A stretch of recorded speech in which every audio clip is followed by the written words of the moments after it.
هذو هما الاطباق اللي ديروهم في المولود. الوصفه تاع اليوم بولي فارسي كريسبي بالخضره صوتي وزيد بواحد لاصوص فروماج كالعاده. خبوها في عينيكم. نحتاجوا اول حاجه صدر ونصف دجاج، هنا نضيفوا عليه حبه تاع البيض، نص حبيبه تاع البصل، ملح، فلفل، كلاص الحانوت. يجيكم هذا الرولي بنين، نضيفوا له نص مغرفه صغيره تاع الهريسه، شويه تاع المعدنوس وشويه تاع لاموردارت، نص مغرفه صغيره. هنا يديروا لا شابلور وخلطوا كامل المكونات.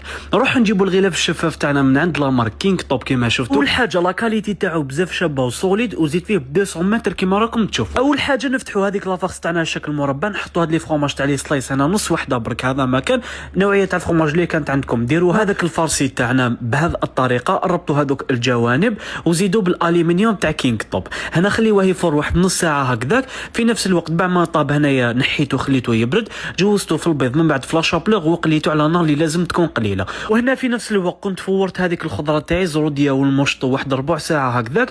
من بعد عاودت صوتيتها في المقله غير بالزبده والاعشاب العطريه. الفارسي تاعنا راهو لك طايب واجد. وفي نفس المقله هذيك اللي كنت صوتيت فيها درت لا كريم ليكيد، شويه فروماج فوندي، فروماج رابي. ما حبيتش نعقد بزاف وندير لي كريم هذوك اللي يعيو، خليتها تكتك برك. وهذه هي وصفتنا لنهار اليوم. الفارسي قطعته كما شفتوا، قدمته بهذه الطريقه. جربوا المولد النبوي الشريف. ما تنساوش جامو ابوني للصفحه هكذا باش نوصلوا ل1,000,000 متابع على الانستغرام، ما بقناش بزاف.